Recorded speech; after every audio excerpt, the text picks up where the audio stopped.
بھائی آپ کا اور ہمارا رشتہ انسانی رشتہ ہے.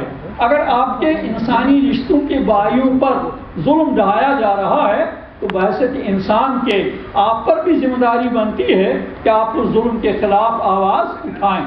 لیکن اگر آپ نہیں اٹھائیں گے تو آپ وہ انسانی رشتہ جو ہمارے درمیان ہے اس کو آپ خود اپنے عمل سے کمزور بنا رہے ہو.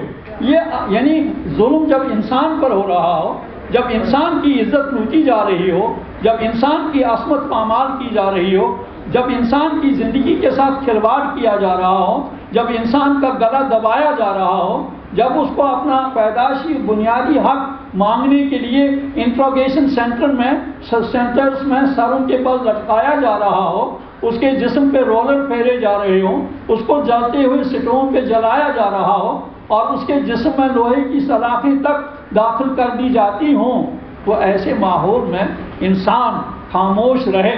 اور اس لیے خاموش رہے کہ یہ اس کا نیشنل انٹرسٹ ہے. وہ نیشنل انٹرسٹ کے لیے یہ سب کچھ اس کو خاموشی کے ساتھ دیکھ رہا ہے. گویا وہ انسانیت کے مقابلے میں نیشنل انٹرسٹ کو زیادہ اہمیت دے رہا ہے اور نیشنل انٹرسٹ کا نام لے کر وہ ظلم کا ساتھ دے رہا ہے، زیادتیوں کا ساتھ دے رہا ہے، قتل و غارت گری کا ساتھ دے رہا ہے. یہ بہرحال انسانیت کے لیے، ایک عام انسان کے لیے اور انسانی معاشرے کے لیے یہ چیز قابل قبول نہیں ہو سکتی ہے. تو ہم دیکھ رہے ہیں کہ آج ہندوستان، آج بھارت کی وہاں تقریباً 8 لاکھ فوجیں ہیں. 8 لاکھ فوجوں کا ایک چھوٹے سے ایریا میں، جموں کشمیر کے ایک مختصر سے خطے میں، یہ 8 لاکھ فوج کا ہونا بجائے خود ایک بہت بڑا جرم ہے اور بہت بڑی زیادتی ہے کہ 8 لاکھ فوجوں کا قبضہ ہے. 8 لاکھ فوجوں نے ہماری سرزمین میں سے 28 لاکھ کنال پر قبضہ کر لیا. 28 لاکھ کنال زمین پر انہوں نے جبری قبضہ کیا ہے. آپ خود اندازہ کریے، جب ایک چھوٹی سی قوم کے 28 لاکھ کنال پر جبری قبضہ کیا جا رہا ہو تو وہ کیسے اپنے آپ کو محفوظ سمجھ سکتے ہیں؟ وہ کیسے اپنا مستقبل بہتر اور شاندار قرار دے سکتے ہیں؟ وہ کیسے اپنی زندگیوں میں امن اور چین حاصل کر سکتے ہیں کہ بھئی ان کے 28 لاکھ کنال فوج کے قبضے میں ہیں؟ ہر جگہ فوج کے بنکرز ہیں، ہر جگہ فوج کے ہیڈ کوارٹرز بنے ہوئے ہیں، ہر جگہ فوج تانے ہوئے، بندوقی تانے ہوئے لوگوں کے سینوں پر مونگ ڈل رہے ہیں. اور وہاں کے مقامی لوگوں کو گاڑیوں سے نیچے اتار کر مغربی بنگال کا سپاہی اسے کہتا ہے مجھے آئیڈینٹی کارڈ دکھاؤ.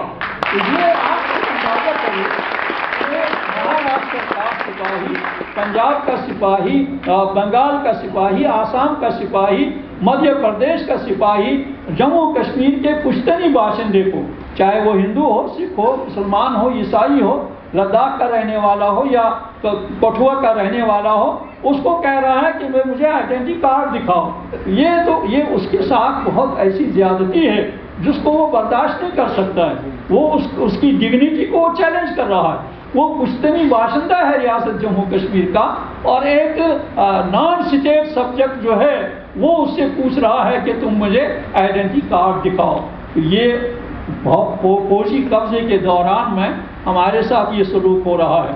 اور ہم ایک تو ہماری ڈگنیٹی جو ہے، ہماری عزت جو ہے، ہماری آبرو جو ہے، اس کو پامال کیا جا رہا ہے.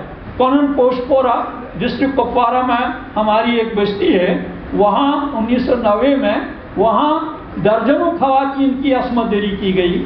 اور میں آپ کو بتاؤں گا کہ آج تک وہ ہماری بہنیں اور ہماری وہ بیٹیاں، وہ آج تک وہ اسی حالت میں، اسی شاخ میں ہیں.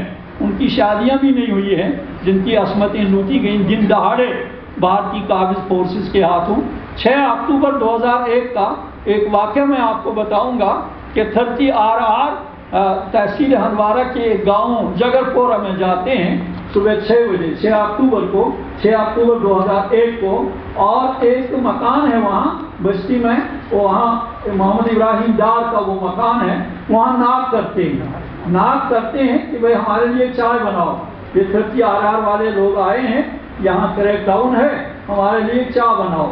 تو وہ ایک لڑکی ابراہیم ڈار کا لڑکا ہے عبدالرشید، وہ اس کی اہلیہ، اس کی بیوی جو ہے، مسز جو ہے، چائے بنا رہی ہے اور پھر کی آرار والے چائے پیتے ہیں اس لڑکی کے ہاتھوں کی بنی ہوئی چائے. اور پھر اس کا جو میجر تھا اس گروپ کا، وہ ابراہیم ڈار کے ایک لڑکے کو کہتا ہے کہ گاؤں میں جاؤ، اعلان کرو کہ یہاں کریک ڈاؤن ہے اور آرمی آئی ہوئی ہے.